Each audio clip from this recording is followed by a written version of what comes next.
Hola, ¿qué tal? ¿Cómo estás? Espero que muy bien. Yo soy Laura, esto es La Guay de Sí y en el vídeo de hoy quiero contarte qué libros he leído durante el mes de marzo. Si quieres saber cuáles son, pues quédate, que allá vamos. Bueno, marzo ha sido un mes muy intenso, ¿qué os voy a decir? O sea, he leído una barbaridad, he leído 15 libros, no os voy a hablar de todos ellos en este vídeo porque si no, nos eternizamos. Creo que empiezo todos los vídeos diciendo esto, es que es fuerte y luego los 50 minutos ahí los tenéis. En fin, imaginaros si no hiciera un esfuerzo consciente por no enrollarme de más. O sea, es que es muy fuerte lo mío. En fin, este mes de marzo he estado súper comprometida con el marzo asiático. He leído principalmente literatura asiática. Ya sabéis que esto es una iniciativa que promueve Almu de Magratajos Tiernos. Y bueno, ¿qué deciros? Que he estado a tope. Así que preparados para ver mucha literatura asiática, aunque bueno, también alguna que otra cosilla. El primer libro del que quiero hablaros es Pachinko de Minji Lee, que es una autora coreana. Y bueno, yo lo he leído en lectura conjunta con mi amiga Anita Lectora. Ha sido un libro que me ha encantado. Yo lo he leído en esta edición que es tan bonita, que está en inglés, es de Head of Zeus, esa es la cabeza de Zeus. Es la editorial, pero también lo tenéis en español, que lo edita Quaterni. Deciros que la experiencia leyendo el inglés ha sido muy buena. Creo que tiene un estilo muy fácil de leer. Minji Lee, de hecho, bueno, me parece que lo que es el estilo pasa bastante desapercibido. Quiero decir, no es uno de esos estilos que destacas por su belleza o por su lírica. No, creo que es un estilo súper correcto, que no entorpece para nada la narración, pero que lo que es la fuerza de este libro es la trama. Se trata de una saga familiar, yay, que a mí me encanta, es un tema que me fascina. En este caso nos va a contar las desventuras de varias generaciones, yo creo que 4 o 5 generaciones de una familia coreana que proviene de Yeongdo, que es donde empieza la historia, en 1911, pero la trama se va a desarrollar sobre todo en Japón y dura más o menos hasta 1989, si ahora mismo no me bailan las cifras. Entonces es muy interesante porque en este sentido nos va a hablar mucho de los Tainichi, o bueno, es como se conocen así en Japón, ¿no? Las familias coreanas, las personas coreanas que fueron a vivir a Japón y que ya nacieron allí de diferentes generaciones. Bueno, luego hablo más de esto.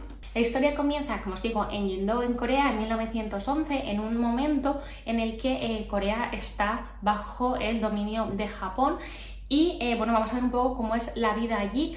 Realmente las primeras páginas pasa una generación muy rápido y ya conocemos al hijo de esa primera pareja que nos presentan, que va a ser el padre de la que yo diría que es la gran protagonista de la obra, y si no, la que sí que va a estar, digamos, viva o presente durante todas esas generaciones que vamos a ir pasando. Esta protagonista se llama Sunja.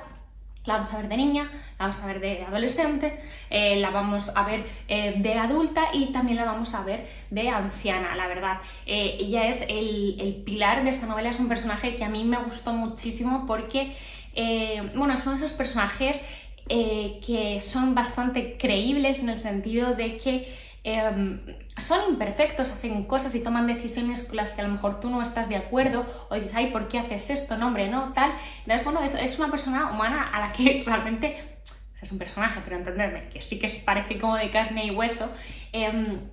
Y claro, la conocemos a lo largo de toda su vida, ¿no? No va a ser aquí alguien perfecto, más en una vida tan complicada, en el sentido de que está en un momento histórico muy convulso, en un lugar como es Japón, donde, bueno, por un lado, al principio pues van a ser vistos ellos pues como son, vamos, como emigrantes que han llegado allí de alguien que los japoneses consideran bastante inferiores, bueno, consideraban bastante inferiores en ese momento, como eran los coreanos, alguien que tenían bajo su dominio. Y luego vamos a ver cómo se desarrolla también la Segunda Guerra Mundial, la posguerra y luego, bueno, lo que es el florecimiento de Japón y qué va a ir pasando con esta familia a lo largo de todas estas generaciones. Como es una saga familiar, evidentemente va a haber muchos personajes y no puedo meterme a contaros demasiado de unos y de otros porque, claro, al final sería realmente quitaros sorpresas de la novela, y aunque creo que se disfruta mucho el camino, no es que haya grandes plot twists, pero bueno, sí que pasan cosas inesperadas, encuentros, desencuentros, muertes, nacimientos, etcétera, etcétera, en lo que es la vida, ¿no? Es que son un montón de años, casi 100 años los que nos habla esta novela.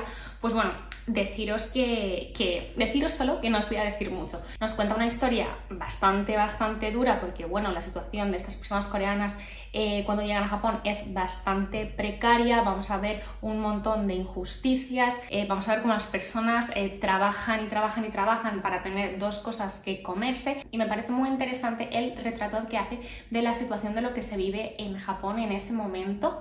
Yo cuando lo hablaba con Ana nos llamaba mucho la atención a las dos, por ejemplo, que ni siquiera había arroz, ¿no? Que es algo que en tu cabeza piensas que lo que siempre hay en Asia pues va a ser arroz, ¿no? Incluso en tiempos de pobreza van a comer arroz. Al contrario, ni siquiera había eso.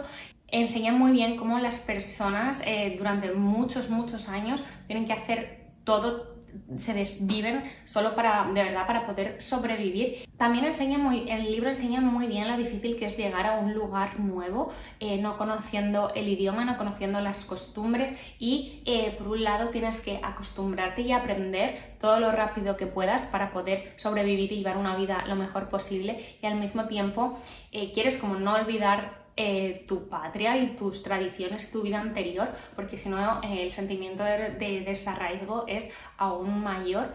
Creo que con el paso de las generaciones vamos viendo algo que es muy interesante, el tema de cómo los coreanos de las segundas generaciones, digamos, a lo mejor que ya habían nacido en Japón, incluso bueno, esas personas que tuvieron que viajar o que incluso fueron obligados por los japoneses a ir a vivir a Japón, a lo mejor para trabajar en las fábricas durante la Segunda Guerra Mundial, cuando la guerra termina, tampoco, o sea, se ven como en un territorio gris muy complicado, porque, bueno, en Japón siempre van a ser coreanos y siempre van a ser vistos, ¿no?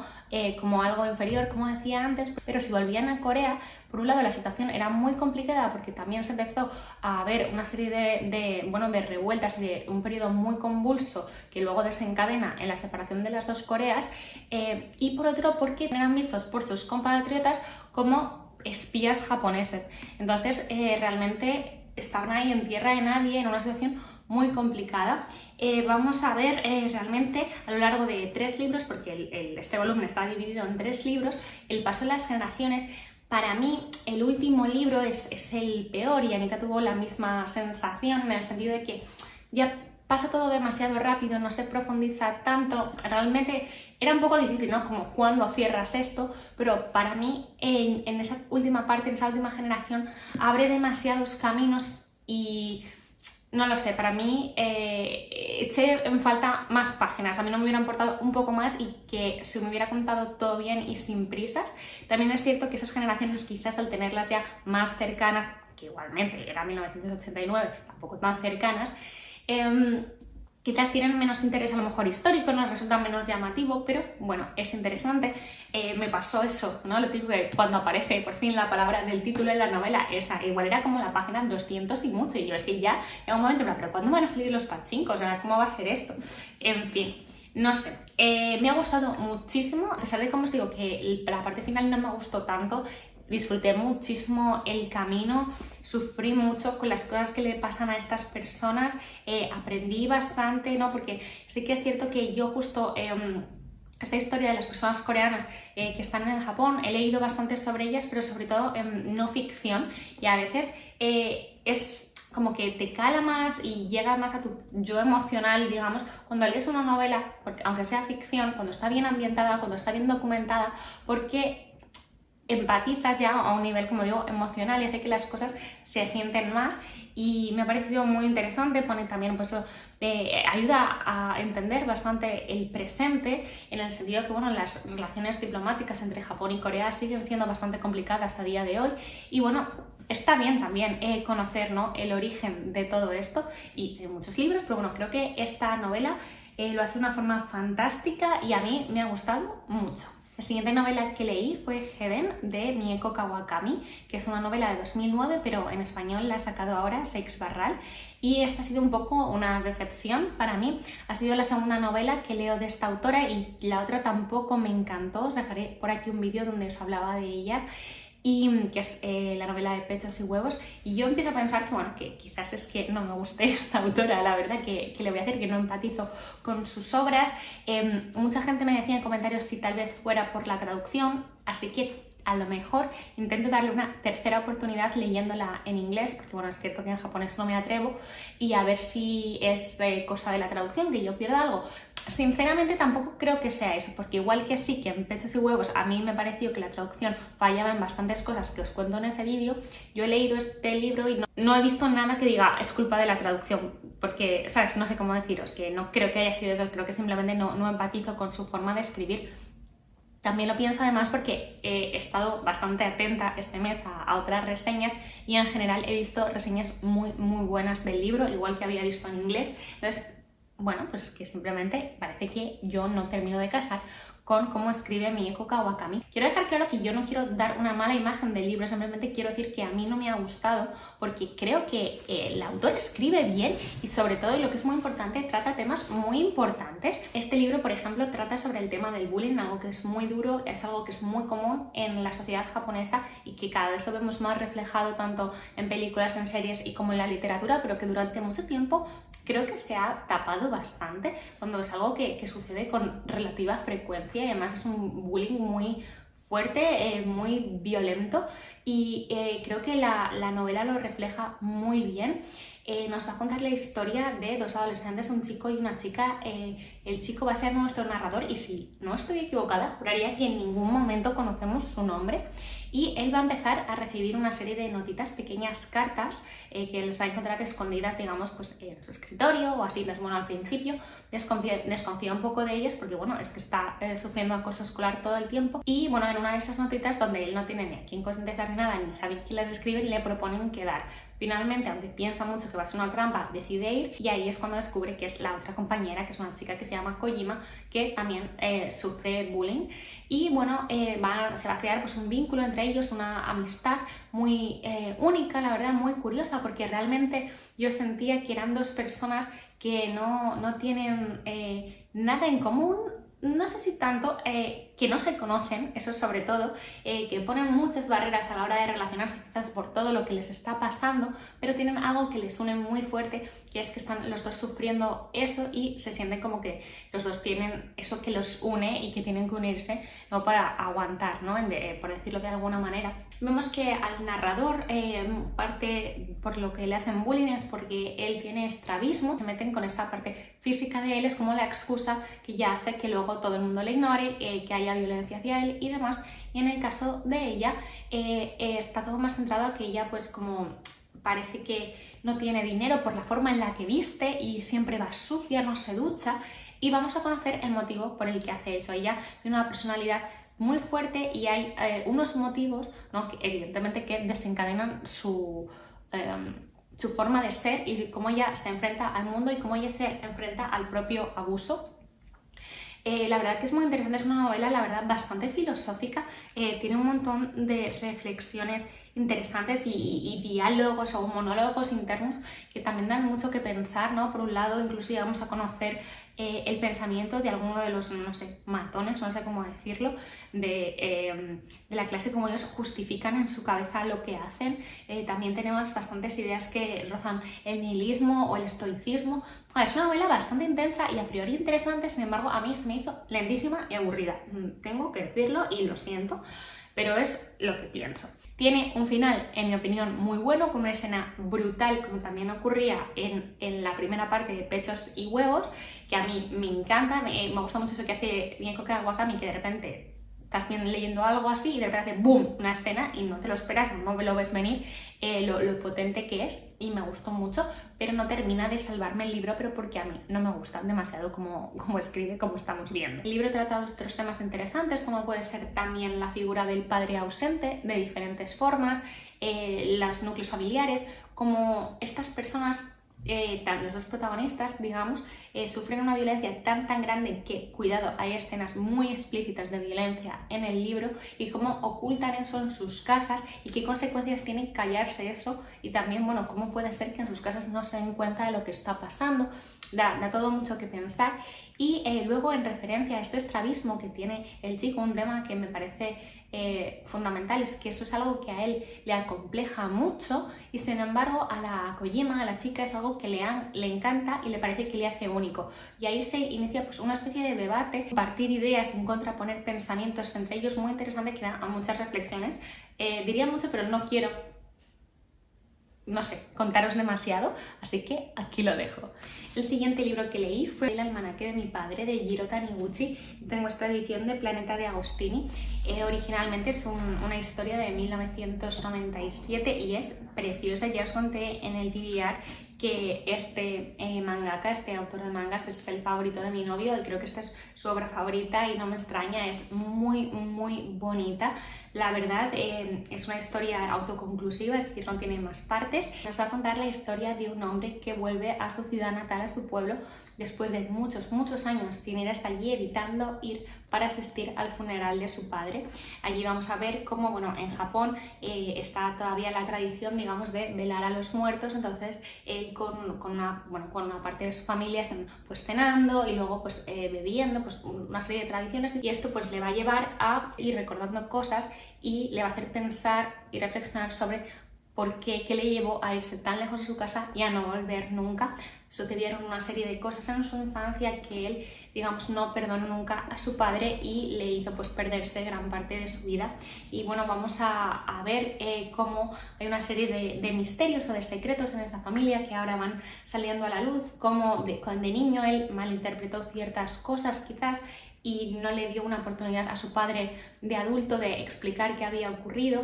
Y bueno, la verdad que a mí me pareció una historia súper bonita, súper conmovedora, que te hace reflexionar sobre cómo pues a lo mejor no conocemos a nuestros padres porque solo los conocemos como esa figura paterna o materna nuestros, pero no los pensamos como individuos más allá de nosotros. La verdad que es muy bonito, además está ambientado en Tottori, que es una zona de Japón no demasiado conocida, que nos permite ver cómo Japón muy auténtico está ambientado pues un poco después de la Segunda Guerra Mundial, o sea, nos enseña muy bien el Japón de posguerra y aprendemos además un poquito de historia de esa ciudad de Tottori. La verdad que en este volumen que se lee muy rápido porque bueno, al final es un manga, se aprende tanto, llega tan dentro y a mí personalmente me pareció una historia muy inolvidable. El siguiente libro que leí fue Pari, la princesa abandonada, que es un libro también de literatura coreana. En este caso su autor es Wang Seok-yoon y es una novela de 2007 que en España la edita Alianza. Y yo lo he leído como parte de un libro viajero que ha montado Chris de Abemar Books y me duele mucho decir que no me ha gustado demasiado, lo cual además ha sido un shock bastante grande porque el libro empieza muy bien, ¿vale? Ahora os voy a contar. Bari, que va a ser nuestra protagonista, es una niña que nace en Corea del Norte, en el seno de una familia donde, bueno, pues no tienen varones y es la séptima niña que nace y ya pues incluso la madre la abandona nada más nacer, casi a morir en el frío, y es su abuela la que la rescata y le acaba dando el nombre de Bari. Hace referencia a una leyenda local de una princesa que, bueno, pues fue abandonada de la misma manera.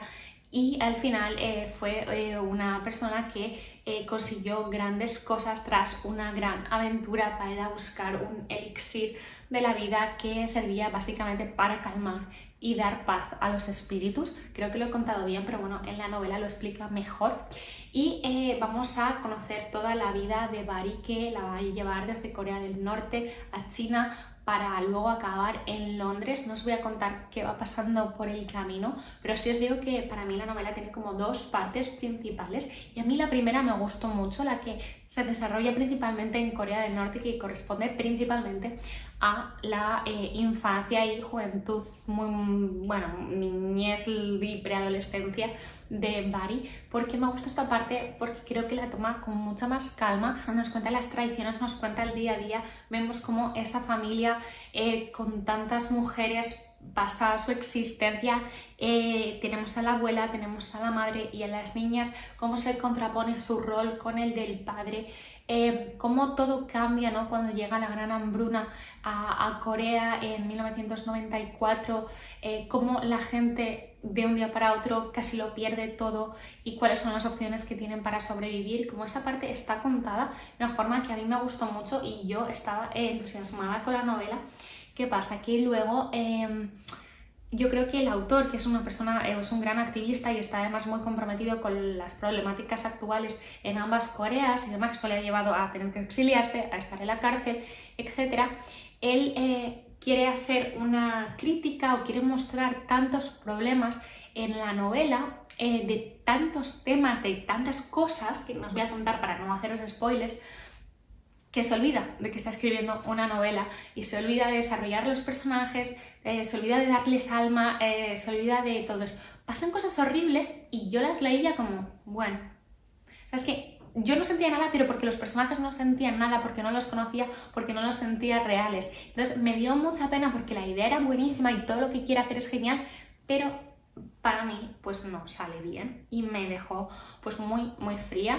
Además la novela tiene toques de realismo mágico, que a mí me encanta el realismo mágico, pero como se hace aquí no, porque en mi opinión lo utiliza en muchas ocasiones como un deus ex machina para solucionarlo todo cuando no tiene ningún sentido lo que te está diciendo, y como rompe todo mucho, no lo sé.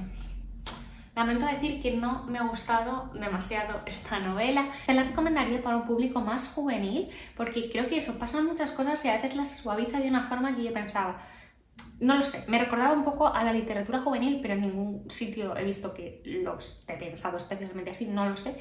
Bueno, pues nada, eso os tengo que decir. Tengo ganas de ver qué les parece tanto a Laura de DLN Books como a Chris cuando ella lo lea.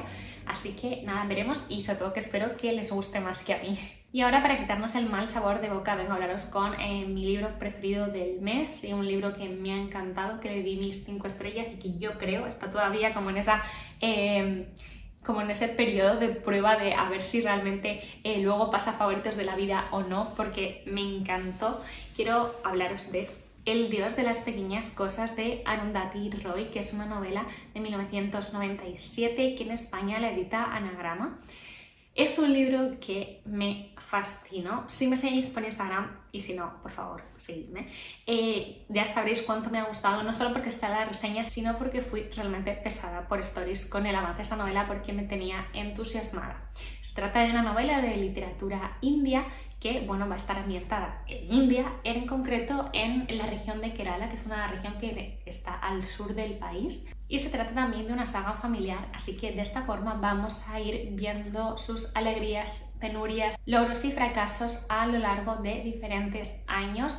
Es una novela que al principio reconozco que me costó un pelín entrar por cómo está escrita, porque la verdad que la autora tiene un estilo que a mí acabó enamorándome, pero al principio tuve que hacer clic en mi cabeza porque incluso me costaba mucho ver si los personajes eran hombres o mujeres, porque bueno, los nombres eran extraños para mí, porque tengo conocimientos nulos de India y de su cultura y de sus gentes. Entonces, bueno, sí que siento que me costó un pelín entrar, pero luego ya cuando entré, o sea, yo allí dármelo todo, no quería que se acabara nunca. O sea, ese sentimiento de necesito saber el final, pero necesito también que no se acabe nunca, eso me pasó con este libro. La novela, a pesar de tener un montón de personajes, tiene 2 protagonistas que son Rachel y Esta, que son 2 hermanos gemelos, una chica y un chico que tienen una relación muy especial. Aquí podemos sentir incluso por ahí algún toque de realismo mágico, en el sentido que ellos nos cuentan que uno ve lo que ve el otro o lo sienten, que no pueden tener secretos entre ellos por esto, que no necesitan hablar para comunicarse. Entonces, bueno, esto se nos deja caer varias veces a lo largo de la novela, pero no se centra en eso, ¿no? Pero bueno, al final unos hermanos gemelos que ya sabemos todos que siempre tienen como algún tipo de conexión muy especial, y aunque hay diferentes líneas temporales, las 2 principales son cuando ellos son adultos en el futuro, en un momento en el cual Rachel vuelve de Estados Unidos porque ella ha estado allí pues viviendo, y se va a encontrar con su hermano del que lleva 23 años separada y no vamos a saber por qué, ¿no? ¿Qué ha pasado ahí? Sí que sabemos que el hermano en este momento pues no habla, es perfectamente funcional, hace una cosa, hace la otra, pero ha decidido no hablar. Y la otra línea principal es cuando estos 2 hermanos gemelos son pequeños, son niños, y en ese momento sucedió una cosa, un suceso que conocemos desde muy pronto en la novela, que cambió el destino de toda esa familia.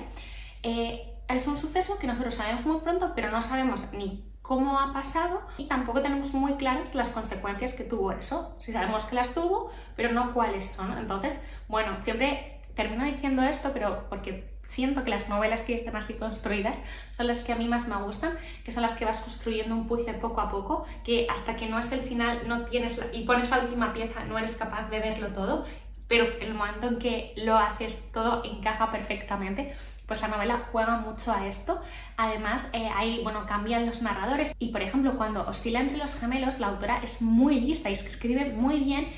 Te va creando como un juego en el que siempre hay, un punto en el que siempre hay puntos ciegos y tú como lector ves lo que ve uno, pero no ves lo que ve el otro o lo que piensa y al final todo encaja, ¿no? Y es que eso está construido de una forma absolutamente maravillosa para tenerte en vilo.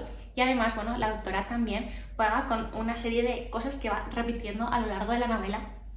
Y uno de ellos es la frase que dice las cosas que pueden cambiar en un solo día, y eso te lo va repitiendo una y mil veces y tú al principio piensas que es por una cosa, pero vas viendo que puede ser por muchas cosas y luego te das cuenta que es por todas ellas y por una en concreto que no llegas a entender hasta el final.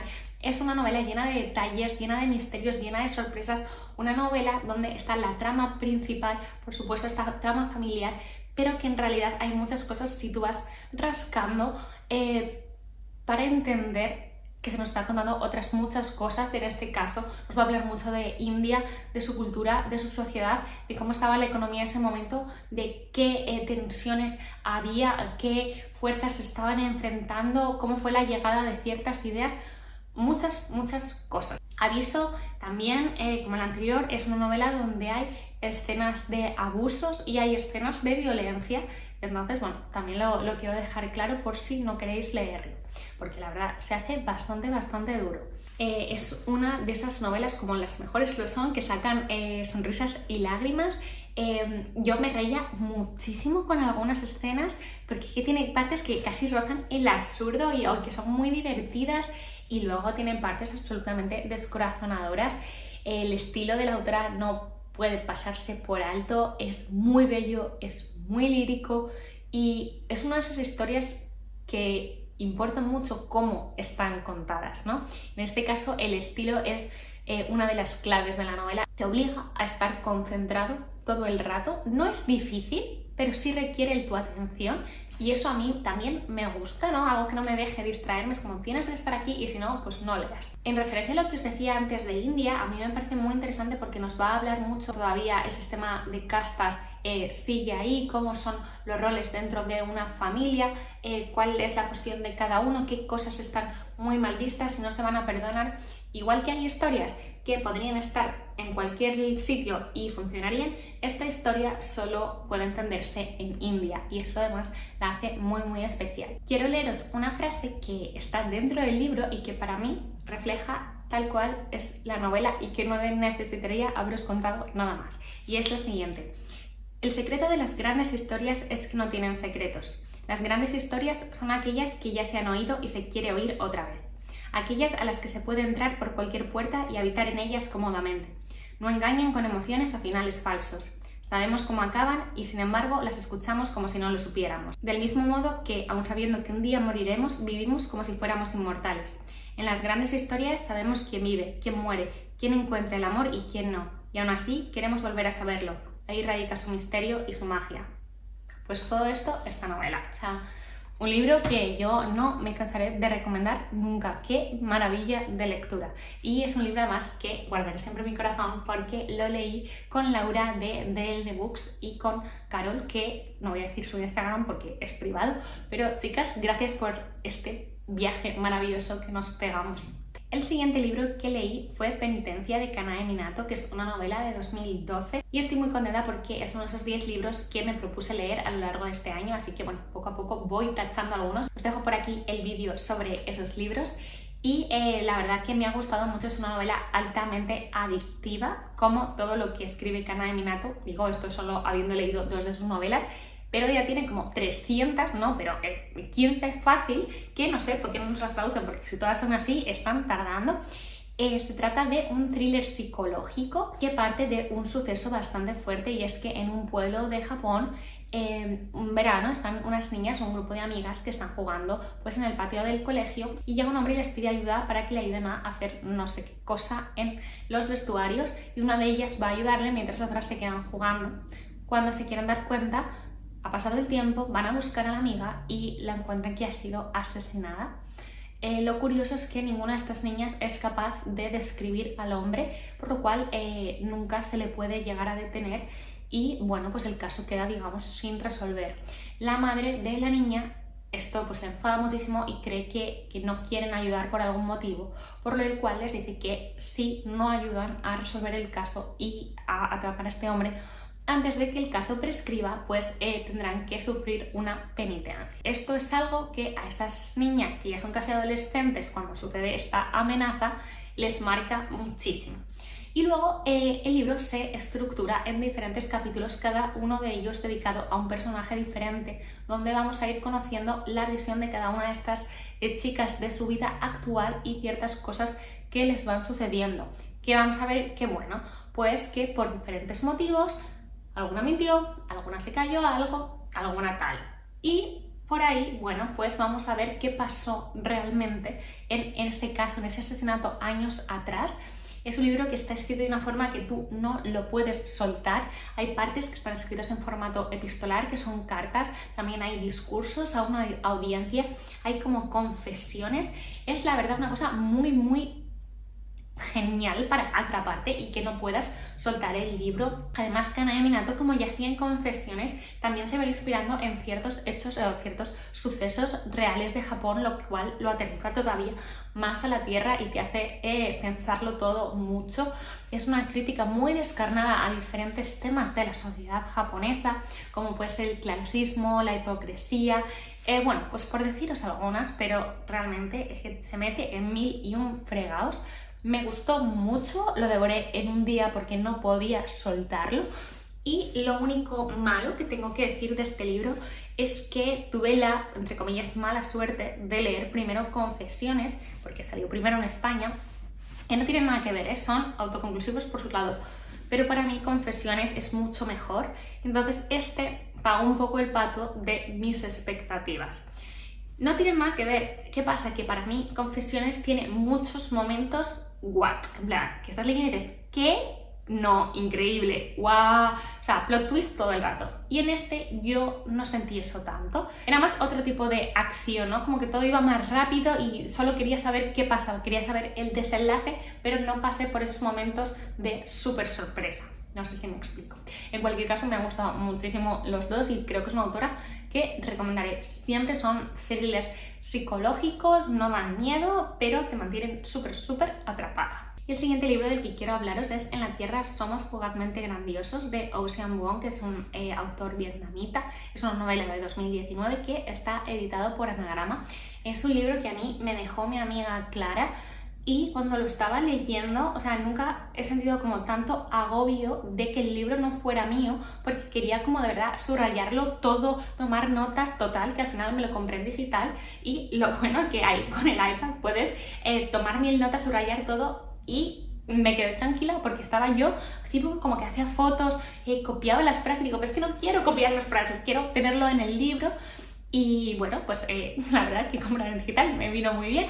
Es un libro que yo iba a leer en principio en lectura conjunta con Mikel, de Mike Kiefe, y de hecho lo empezamos. ¿Qué pasa? Que es que realmente es un libro que hay que estar muy en el momento para leer ese libro, porque si no, no entras o no quieres entrar a este territorio tan duro, según el momento en el que estés.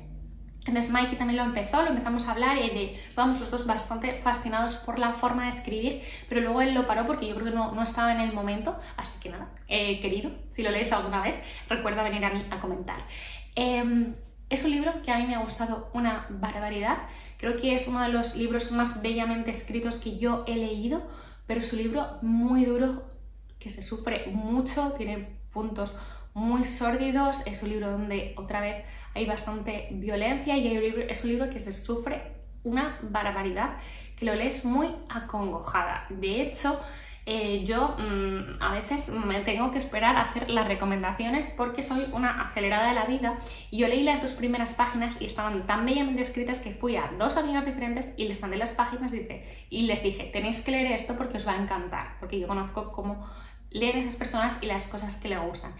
¿Qué pasa? Que lo que sucede después, yo a una de ellas ya se lo recomendé porque esto a ti no te va a gustar. Este libro parece tener bastante de autoficción y tiene pues un narrador protagonista a ratos que es pues un joven que es hijo de inmigrantes vietnamitas y que además es homosexual y vive, bueno, pues en una zona un poco así de Estados Unidos, no en una gran ciudad. Veamos, ¿no? Por lo cual, estos 2 aspectos que os digo, es decir, ser hijo de inmigrantes y ser homosexual, son 2 hechos que a ojos del resto del mundo le van a definir como persona y no van a ser capaces de verles más allá. Y eso, pues para empezar ya, es bastante terrorífico y duro y no por ello menos real, la verdad. Entonces, bueno, la novela está articulada en forma de una carta que él le escribe a su madre a sabiendas de que su madre no sabe leer, aún no sabe leer en inglés, y va a hacer una especie de repaso por diferentes momentos que han marcado su vida y que le han hecho ser quien es como persona, pero también quizás como compañero de vida para alguien y también pues como autor, como escritor, ¿no? Porque hay una parte también que tiene el libro de Camino del Artista, donde él también habla mucho de la forma de escribir y de su camino para escribir. Su familia está formada principalmente por su abuela y por su madre, ambas tienen muchos problemas de salud mental, muy relacionado por todo lo vivido en la guerra de Vietnam. Viven pues, muy traumatizadas por lo que pasó allí y cómo no, y eso pues va a llegar, por ejemplo, a que la madre en ocasiones le maltrate y sea violenta con él, la abuela tenga episodios muy complicados, y ver eso desde niño a él evidentemente le marcó mucho, a pesar de que luego fueran mujeres que daban todo por ese niño y solo querían que creciera sano y darle su amor a su manera, ¿no? Digamos que eso no siempre sale bien, pero no eran malas, ¿no? Y él como adulto, ¿no?, reflexiona un poco sobre eso. También va a reflexionar mucho sobre su primera relación, cómo surgió, qué pasó ahí, cómo él se sentía en diferentes temas, cómo es, bueno, pues, la intimidad con una pareja en un primer momento. Es que tu primera relación tenga que ser oculta y avergonzada de alguna manera. Bueno, la verdad que es muy complicado. A mí me gustó sobre todo las escenas que tienen que ver con su familia, tanto con su madre como con su abuela, que os decía antes, incluso con el que es, bueno, el que no es, pero es su abuelo. Cuando leéis lo entenderéis. Esas partes a mí son las que más me gustaron. Me encantaban las metáforas que surgían de ellas. Este autor es poeta principalmente y lo puedes ver clarísimamente leyéndolo. No sé, pienso en este libro y las imágenes así que me vienen más rápido son quizás las escenas en las que el niño está en el salón de belleza, que su madre hace las uñas a la gente, o él acompañando a su madre en casa cuando llega con dolores de espalda horribles y tiene allí que ayudarla. Escenas donde la abuela le pide que le quite las canas, ¿no?, y le dice que le quite la nieve, mientras le cuenta historias del pasado. Es un libro de verdad muy, muy duro que trata, como digo, de la guerra y sus consecuencias. Hay abusos, hay maltrato, hay un montón de racismo, hay discriminación, hay desarraigo, hay muerte. O sea, es una cosa muy, muy dura que te llena de pena. Por ejemplo, escenas donde él crece siendo consciente que es el único puente, digamos, entre Estados Unidos y su mini país, que es su casa con su abuela y su madre, que solo hablan vietnamita, y las escenas de tanta maldad cotidiana que hay cuando ellas intentan hablar y intentan pedir cosas en la compra y la gente se ríe de ellas. Bueno, terrible. Para mí este libro, esta carta, esta cosa tan dura y tan bonita, es una especie de carta de amor, de perdón y de adiós a 3 personas de su vida pasada. Y no sé, ¿sois cómo lo he interpretado yo? Si lo leéis, pues ya me contaréis. La verdad es una novela que se sufre muchísimo, pero que merece mucho la pena leer. El siguiente libro es Kitchen de Banana Yoshimoto, que es una autora contemporánea japonesa, y esta es una novela, bueno, más bien son 2 relatos publicados de forma conjunta en 1988 y que en España los edita Tusquets. Es el libro que leímos en mi club de lectura, al que si queréis uniros pues tenéis el link en la caja de descripción. Esta fue la primera publicación de Banana Yoshimoto, que es una autora bastante prolífica, tiene un montón de novelas traducidas. O sea, tiene un montón de novelas publicadas y bastantes también traducidas. Es una de las voces, yo creo, contemporáneas así más conocidas internacionalmente, junto con Haruki Murakami, con el que, por cierto, se le compara bastante y hubo bastante rifirrafe en la lectura conjunta sobre si se parecían o no. Creo que esta Kitchen no es el escrito en el que más se pueden establecer paralelismos, pero es que creo que ni siquiera es necesario. Creo que son 2 grandísimas voces de la literatura japonesa actual y que tienen muchísimo valor ambas, cada uno con sus propias características, y no veo personalmente la necesidad de compararlos. En estos relatos, Banana Yoshimoto va a hablar de los que luego se van a convertir realmente en algunos de sus temas bastante recurrentes. Ella suele escribir cosas relacionadas con la muerte, con el duelo muchísimo, y también llevan bastante al extremo a sus personajes. A veces los pone como ante traumas, ante cosas muy duras que les traumatizan, y explora, ¿no?, qué les pasa después de eso. En este caso en concreto va a explorar muchísimo el duelo, y los 2 relatos, que aunque son completamente independientes, dialogan entre sí porque no dejan de estar mostrándonos diferentes formas de enfrentarnos al duelo, diferentes formas de duelo. Abre un preciso espectro de cada uno haga las cosas como mejor y buenamente pueda, al mismo tiempo que recuerda lo importante que es tener cerca a gente que nos entienda, que respete, pero que también está ahí para salvarnos si es necesario. El primero de los relatos es el que da nombre al volumen, se llama Kitchen, y hace referencia a que, bueno, muchos de los espacios y de las escenas importantes que suceden en la novela son cocinas o tienen relación con la comida. La protagonista de este relato es Mikage, que es una joven que, bueno, cuando empieza la novela nos cuentan que su abuela, con la que ella vivía, pues ha fallecido, y ella está realmente pasándolo mal, tanto que ni siquiera puede dormir, o en el único lugar en el que puede descansar en su casa es en la cocina, tumbada al lado de la nevera. Y bueno, va a llegar un día un chico que era conocido de su abuela y le va a invitar a que se mude a casa con su madre y con él para, bueno, mientras está pasando este periodo, para que no esté sola, porque, bueno, que no está bien, y se preocupa por ella. Ella acepta y, bueno, se va a producir pues una convivencia de esas 3 personas. Y es que además la madre de este chico, que se llama Etsuko, es un personaje trans, es una mujer fantástica, y es un personaje muy importante, yo creo, incluso dentro de la literatura japonesa, porque a mí me parece bastante transgresor en los 80 que se hablara de este tema en Japón, con lo bastantes conservadores que son para algunas cosas. De hecho, yo no recuerdo la presencia de ningún personaje trans en ninguna de las novelas así japonesas que haya leído. Seguro que hay alguno, pero la verdad que no caigo. Y sin embargo, aquí tiene una presencia muy importante. Es un personaje fundamental para el desarrollo de Kitchen.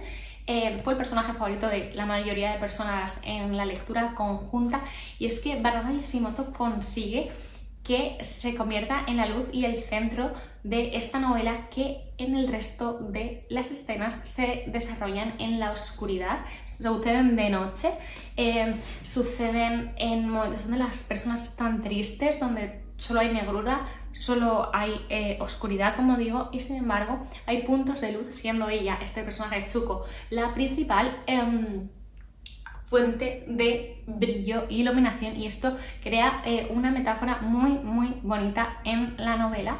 Vamos a ver cómo los personajes se apoyan entre sí, se ayudan a reflexionar y se van contraponiendo diferentes estilos de vida y diferentes formas de enfrentarse a la muerte. Hay un suceso que rompe el relato, que yo no vi venir y nos dejó a todos, de hecho, bastante tocados en la lectura conjunta.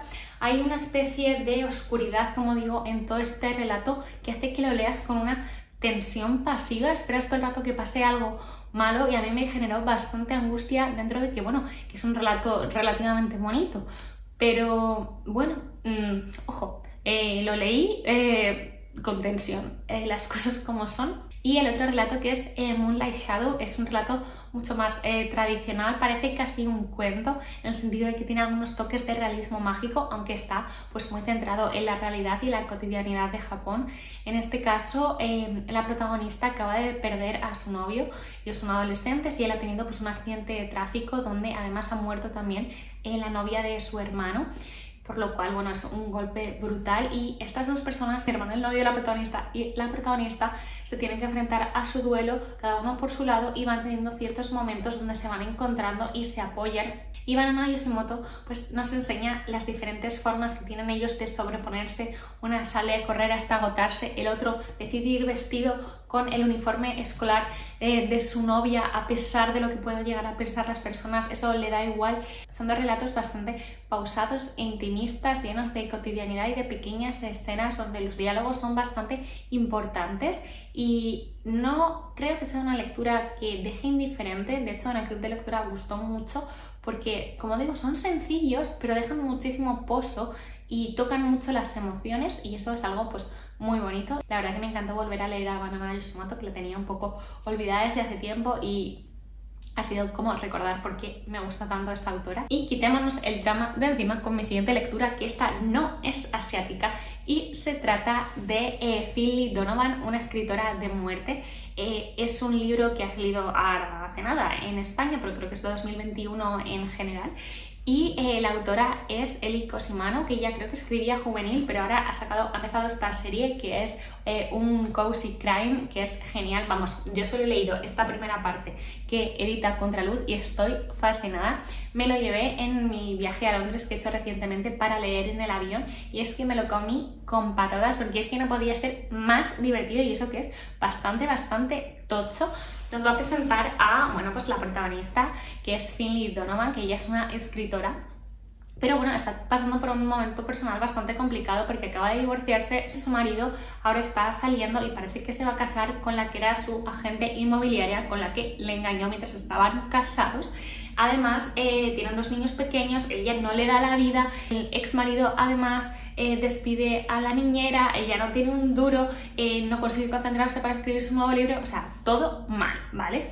Y y ella tiene una reunión con su agente, creo que es, y bueno, ella escribe sobre crímenes normalmente. Entonces, bueno, la persona de la mesa de al lado, que es una mujer, oye un poco la conversación y se confunde y se piensa que Finlay es una asesina a sueldo, y entonces, bueno, le deja una nota diciéndole que mate a una persona y la cifra que le va a pagar. ¿Qué pasa? Pues que ella, bueno, o sea, evidentemente no quiere dejarlo por ahí porque ¿qué va a hacer? Pero bueno, se lleva esto en el bolso y luego lo encuentra y dice, joder, es que este dinero es lo que yo haría. Y decide investigar y perseguir a este hombre que le han mandado asesinar, a ver por qué le han mandado asesinar, porque está malo, porque hay que quitárselo de en medio. Y bueno, pues de repente aquello se convierte en una novela casi de enredos, donde no paran de pasarle cosas. A mí ella me recordaba un poco a veces en esa torpeza e ingenuidad a Bridget Jones, pero metidos en marrones, y bueno, consigue una especie de aliada, que es un personaje secundario que es genial, que le va a ayudar con la casa, con los niños y un poco con todo lo que venga. Y bueno, no sé, que no quiero contaros demasiado, pero suceden muertes en este libro, suceden muchos líos, y yo me reí una barbaridad, estuve muy enganchada al libro. La verdad, tengo un montón de ganas de que Contraluz siga sacando esta serie, que en inglés ya hay 3, si no me equivoco. No lo sé, o sea, a ver, es lo que es, no os esperáis el novelón de vuestra vida, pero es que como cozy crime y como novela de entretenimiento y como novela para pasárselo bien y desconectar, es que no tiene rival. O sea, me encantó, es que no sabéis lo bien que me lo pasé con Finlay Donovan. Maravillosa, la amo y quiero que sea mi mejor amiga. El siguiente libro que leí fue Mi marido es de otra especie, de Yukiko Motoya, que está editado por Alianza y es un compendio de relatos de 2016. Este lo empecé a leer con mi amiga Nerea y íbamos comentando los relatos. Lo que pasa es que antes la vida se me hace bola y lo tuve que dejar de comentar con ella, a ver si saco un momento para hablarlo. Mi resumen de estos relatos es que son muy locos, o sea, parten como de una cotidianidad normal para de repente tener unos puntos, no sé cuál es la palabra, surrealistas, muy grandes, pero que esto lo que hace es que está creando ahí una serie de simbologías y de metáforas y de cosas secretas que hay que saber leer, o sea, muy fuertes, Mi marido es de otra especie, es el primero de los relatos, creo que es el más largo, y bueno, nos va a hablar de una mujer, nuestra protagonista, que se da cuenta un día que cada vez se parece más a su marido, pero que incluso de repente ve que tienen la misma cara. Y bueno, hablando con una vecina un poco extraña que allí tiene, le cuenta esa vecina que ella conoce un matrimonio que les pasa lo mismo, y bueno, y esta chica pues empieza a rayarse y nos empieza a enseñar un poco pues cómo es su día a día, ¿no? Su marido que solo trabaja y llega a casa y ve la tele, y ella eso no es una vida que le llene, pero en el fondo ella se ha mimetizado, ha dejado atrás todo lo que ella era para convertirse en como el complemento de él, o ser algo en lo que se apoye su vida conjunta. Bueno, el libro, tú piensas, con esto lo que yo estoy contando, yo sé por dónde estáis creyendo que va la crítica, y yo también lo creí al principio, pero no, amigas, o sea, nada más lejos de la realidad. O sea, este es un relato loquísimo, de verdad. Si se lee en 20 minutos, Nerea y yo pudimos estar 3 horas haciéndonos audios, leyendo partes y tratando de descifrar qué pasaba en cada parte. Tenemos una opinión muy firme de lo que pasa al final, pero realmente eso solo es discutible con personas que lo hayan leído. Abstenerse, personas que os gusten los escritos relativamente normales, donde todo se explique, porque aquí no se explica nada, solo pasan cosas raras y tú las tienes que interpretar. En mi opinión, hay bastantes pistas para entenderlas, pero os diré que a la conclusión que yo llegué y yo supe defender muy bien, Nerea no había llegado, pero luego la convencí. Por eso, quizás sea una muy buena idea para leer en lectura conjunta. También diré que había una parte de un sitio del segundo relato, por cierto, que nos desconcertó muchísimo, tanto que yo no lo entendía y busqué en internet y tuve que leer la obra en inglés, y aquí, perdón, señores de Alianza, hay una frase que habéis traducido mal y que cambia todo el sentido de la obra, hace de que no tenga sentido a que lo tenga. Así que es una frase que no lo sé, si alguien lo ha leído y quiere saberla, que se ponga en contacto conmigo y yo se lo diré, porque Nerea y yo estábamos volviéndonos locas y de repente cuando encontré eso fue como, ah, vale, ahora sí. La verdad que el segundo relato es súper perturbador, da bastante miedo. El segundo y el tercero, que son bastante cortos, a mí me dio mucha pena porque yo creo que daban para bastante más y haber explorado más eso, porque dejan para mí demasiado por interpretar, y a mí de verdad lo prometo que eso es algo que me divierte, pero me parecía que la historia era tan buena en ambos que me daba rabia que no tuviera más páginas. En el segundo yo creo que de una forma extraña va a hacernos reflexionar sobre la muerte. En el tercero, que es muy desasosegante, yo creo que explora, digo yo creo porque estas son mis interpretaciones, los sacrificios y la culpa y el peso de una mujer que es madre, y parte de una de las cotidianidades más tranquilas para convertirse en cierta manera en un relato que da mucho miedo o mucho mal rollo. No miedo de terror, sino miedo de decir, uff, ¿qué va a pasar allí? No sé cómo deciros. Y el tercero me parece uno de los más locos, por cierto, que se llama Un marido de paja. Literalmente la señora dice que su marido es de paja y que se le caen las hojas. Muy loco. Es que no puedo hablar de estos relatos porque son muy extraños, pero es muy divertido de interpretar, de jugar a meteros de lleno y decir, o sea, yo no me salgo de este relato de 15 páginas sin una opinión, la que sea, sin un ¿qué me está diciendo aquí? Hay que ser un lector súper activo y que lo veas como un desafío divertido para, yo creo, apreciar esto. Si no os gusta ese tipo de lecturas, os lo podéis ahorrar totalmente porque creo que no lo vais a disfrutar, y hay muchos libros en la vida para andar perdiendo el tiempo con lo que no nos gusta. A mí me encantó, es lo que tengo que decir. Maravilla, ojalá escriba más cosas. Esta señora es, yo creo que vi que era como guionista de teatro o algo así, y me pega. Leyendo lo que he leído así es como, sí, puede hacer teatro, y teatro bastante chulo, me gustaría verlo. Me ha parecido una genia, las cosas como son. Muy raro todo lo que he leído, pero brillante. Y el último libro del que quiero hablaros es El signo de los tiempos, de Oda Sakunosuke, que está editado por Satori. En Argentina lo edita también el Caracol, por lo cual no sé en el resto de países de Latinoamérica cuál será más fácil de conseguir, si el de Satori o el de también el Caracol. pero aunque la edición es diferente, yo creo que el contenido es el mismo. Los dos vienen con un prólogo fantástico que ayuda muchísimo a dar contexto al autor y que podéis leer antes de leer los relatos porque no hay spoilers, sino que nos presentan, pues eso, más el autor y su contexto. Este autor que vivió, bueno, pues en el siglo XX, murió a los 33 años, pues forma parte de esos autores japoneses que escribieron de maravilla y que murieron muy jóvenes. Yo no lo conocía, no sé en qué momento no lo conocía.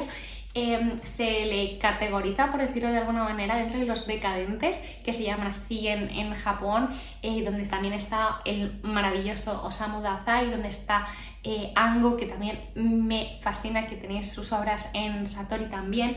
Y bueno, aquí hay una pequeña recopilación de relatos, son 4 relatos, son relativamente largos. El primero de ellos es de 1940 y el resto son del 46, para que los ubiquéis en el tiempo. Y aquí en el prólogo explica muy bien cómo escribían o por qué se interesaban este tipo de autores, y lo que vamos a encontrar en nuestros relatos es una literatura que está poblada de deserciones y fracasos con marginales, lúmpenes, forajidos, prostitutas, asesinos, débiles, oprimidos, desde mujeres y niños hasta enfermos, tullidos o dementes. La batalla es contra lo sano, lo fuerte, lo exitoso, contra lo normal. Y de esta forma los relatos que hay en este libro nos van a presentar, ¿no?, a personajes bastante efectivamente decadentes, gente de los márgenes, gente que nadie es feliz, la verdad, en estos libros, gente con vicios, gente con problemas de dinero, con mala suerte en la vida, con enfermedades. O sea, hay muchísimos personajes y todos ellos pues se caracterizan por no tener una vida común. Los relatos de este libro están principalmente ambientados en Osaka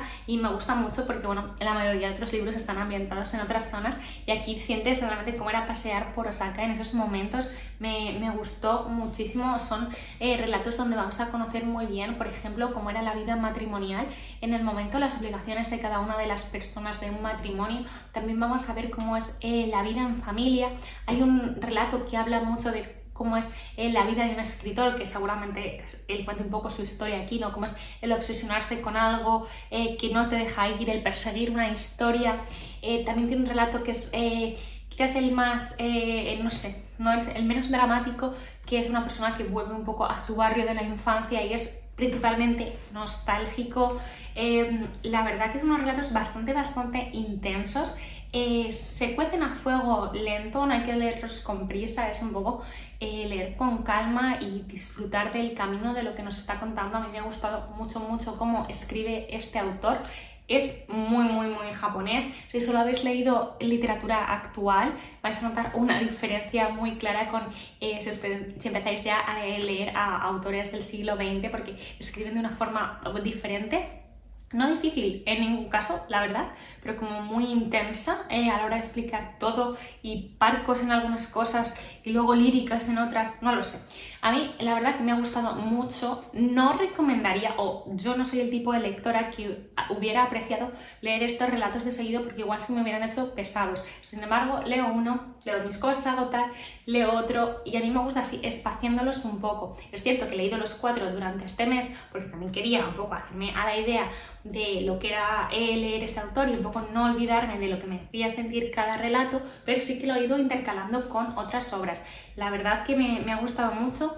Satori es una editorial que os recomendaré siempre si queréis leer literatura japonesa porque tiene ediciones muy cuidadas, unas traducciones fantásticas, normalmente con prólogos que son una maravilla, y la verdad que os lo recomiendo muchísimo si os gustan los relatos y si queréis leer algo ya del Japón más del siglo XX, ese Japón decadente de posguerra, de una gente que está triste, que tiene que rehacer su identidad y se enfrentan a un periodo muy oscuro. Y bueno, este ha sido el wrap up de este mes. Son los libros que he leído, o la mayoría de los libros que he leído. No sé si coincidimos en algunos, si habéis leído alguno de estos o si os he dado ganas de leerlo. Por favor, dejármelo en comentarios. Como siempre, charlamos. Me encantan las conversaciones que tenemos por ahí. A veces tardo, pero os leo siempre y contesto también.